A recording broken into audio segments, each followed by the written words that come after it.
Untitled Chapter. In episode 220 of Bullet Heaven, we took a look at the exquisite Rolling Gunner. You should definitely check out that review if you haven't yet. Back? Cool. Because we have yet another reason to get Rolling Gunner. After installing the contents of the DVD that we received, we were surprised to see another icon on the desktop, a game called Galaxy Frontier. Galaxy Frontier is a vertical shooting game developed by many of the same folks behind Rolling Gunner who, at the time, went under the guise Hello World Project. But what the heck is this game? Where did it originate? Well, as it turns out, it's a freeware title that originally released in 2014. Interestingly enough, it's also a Creative Commons work, and it can still be downloaded for free outside of the Rolling Gunner DVD. So what makes this game tick? Let's take a closer look.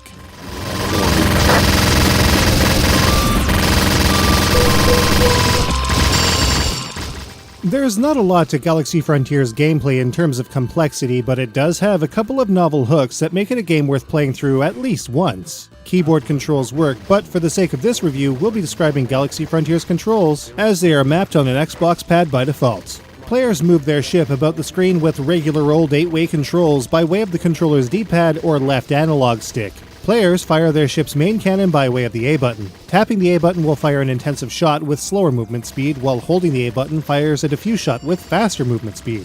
The ship's fire versus speed is a little weird in this regard given the reverse nature of these shots' inputs compared to a great many other bullet hell style shooters, but it still works. By killing off enemy units, players will increase a gauge in the top left-hand corner of the screen, which reads bonus. When it reaches 10%, an indicator will sound and the player's ship's nuclear attack will be readied, indicated by a blue visual indicator in the player UI.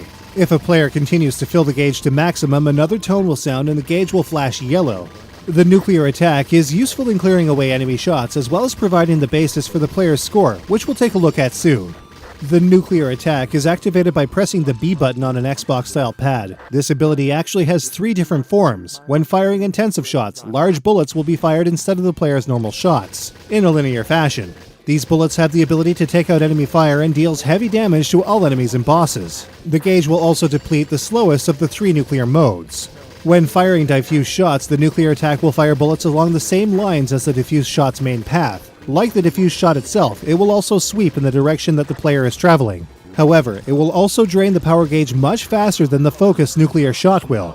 Finally, if the player isn't firing, the player can simply empty the gauge immediately for a screen-clearing nuclear bomber attack. In all cases, a green area of effect will appear if the bomber takes out any enemies or if any nuclear shots make contact with enemies or bullets on screen. This splash damage will also damage surrounding enemies and nullify any shots that may have been fired as well. Timing the nuclear attack is the best way to make progress in the game and inherently ties in with Galaxy Frontier's extend system too. As enemies and shots are dispatched with nuclear attacks, a hit counter will grow in the player's main UI. The hit count can be increased in a hurry fairly easily, but it will also steadily decrease after 3 seconds if an increase in the counter ceases. The hit counter ties into a gauge on the left-hand side of the screen. A triangular indicator displays how close the player is to their next extend. The player's score is not tied to this gauge at all, only the player's hit count. The total amount of hits required for the next extend increases as they are obtained. The player's first extend occurs at 6,000 hits, the second at 12,000, and so forth. With effective use of nuclear abilities, many extends are possible throughout any given playthrough. This actually makes for a pretty easy game. Played over the course of 5 stages, Galaxy Frontier can actually be beaten in about 13.5 minutes, and it only took about 23 minutes to achieve our first 1cc. And that's 26 minutes from the time we first started playing. This is where the idea of a 1LC, or 1 life clear, becomes the main goal, given the lax difficulty found here.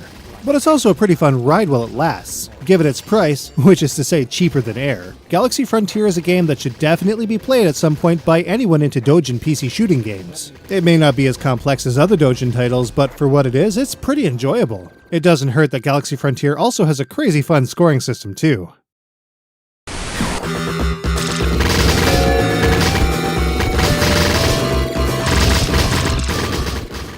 Galaxy Frontier's scoring depends primarily on the player's use of nuclear attacks to build up their hit counter. The higher the hit count, the more a player's score will be boosted when an enemy is killed off with nuclear fury. The bonus for nuclear kills will rise according to how many kills are achieved at a time.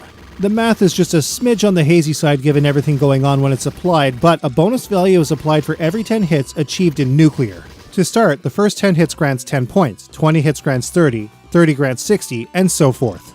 That works out to 1 to 1 or plus 0%, 1 to 1.5 or plus 50%, 1 to 2 or plus 100%, etc.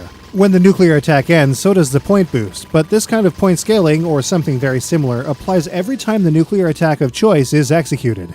Given that the hit counter is pretty easy to maintain, that means that even though the bonus value is reset, a huge amount of points can still be earned regardless. It's not at all uncommon to see scores very early on top 100,000 points per enemy, but on a good run, players can get bonuses topping 1,000,000 points or more for each successful nuclear kill. It's definitely superfluous with numbers as huge as they are flooding the screen. I mean, what is this, Gigawing? But it's also insanely fun. It's the kind of addicting scoring system that is sure to get players wondering just how far they can push the system, and ultimately their scores. The end of each stage shows players how many points they've scored that round, with a max hit readout, the highest bonus score achieved, and the percentage of enemy opposition destroyed. A game end final hit bonus boosts the score one final time, and a final game result breaks down the entire play session with the total complete score, time played, max hit, total hit, max hit bonus, as well as a stage-by-stage destruction readout. Of course, there are no online leaderboards for this particular title, but with YouTube and other forums available, players can post their scores with relative ease regardless. And more should, as there's precious little out there with regards to Galaxy Frontier on the whole. It definitely needs more love.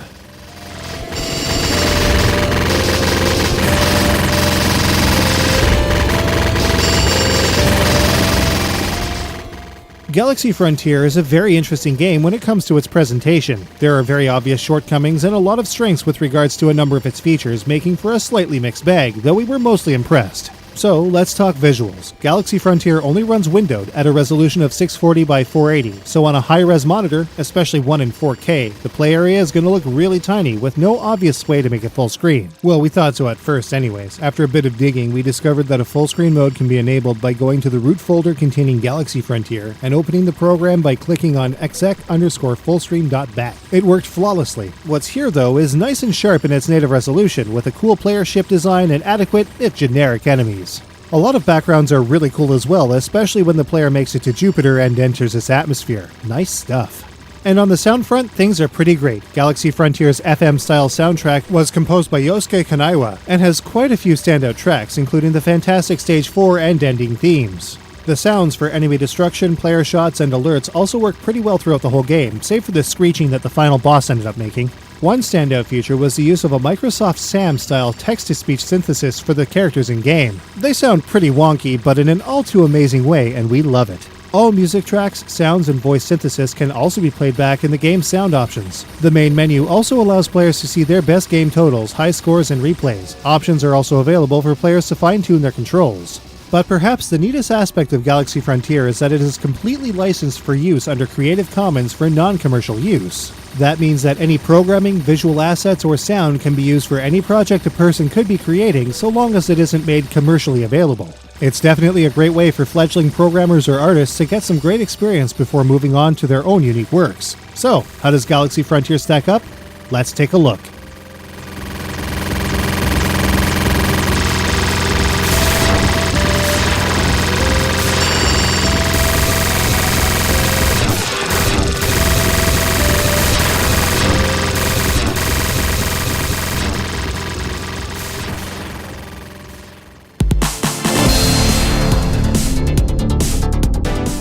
The controls in Galaxy Frontier are remarkably sharp, and despite some shot and movement reversals, it all works extremely well. Galaxy Frontier makes for a very easy 1cc all things considered, but some effort is still required to do so. Galaxy Frontier can be 1cc'd in about 13.5 minutes. There isn't a ton to play here outside of Score Attack, and even then, there are no online leaderboards. Galaxy Frontier actually looks pretty amazing for most of the game, but the play area is tiny with no full screen option to speak of, and the bosses are a bit on the bland side, bullet patterns notwithstanding. Galaxy Frontier also features decent cinematic scenes that work well for its visual style.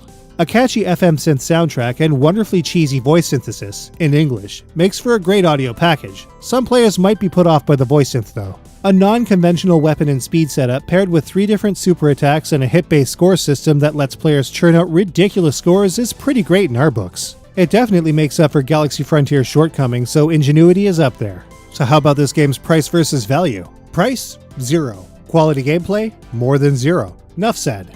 We're kinda shocked at the almost complete lack of anything online with regards to Galaxy Frontier, especially for a game that has existed for over 4 years. Hopefully, our analysis and coverage will encourage more players to play and contribute to its online presence. Though it lacks in overall staying power, its addictive scoring and $0 price point makes it one to play regardless. Galaxy Frontier gets a strong 3.75 out of 5.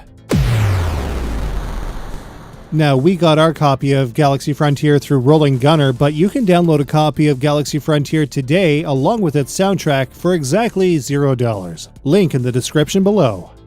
Well, that's it for Series 9 of Bullet Heaven. We still have a couple more unboxings coming up, but as far as Bullet Heaven goes, this is it. We hope you enjoyed Bullet Heaven over the last year. Our Mudprint Series 10 content will start in October, including the debut episode of Bullet Heaven STG Chronicle, our next major dedicated Bullet Heaven spin-off. We'll also be releasing the new Mudprints music album featuring the tracks of Series 9 very soon. If you'd like to support Bullet Heaven, consider becoming a patron on Patreon or buying the new album. Super extra special thanks to all of the patrons that have contributed to Studio Mudprints over the last year. Our content was made better because of you. See you all again in Series 10.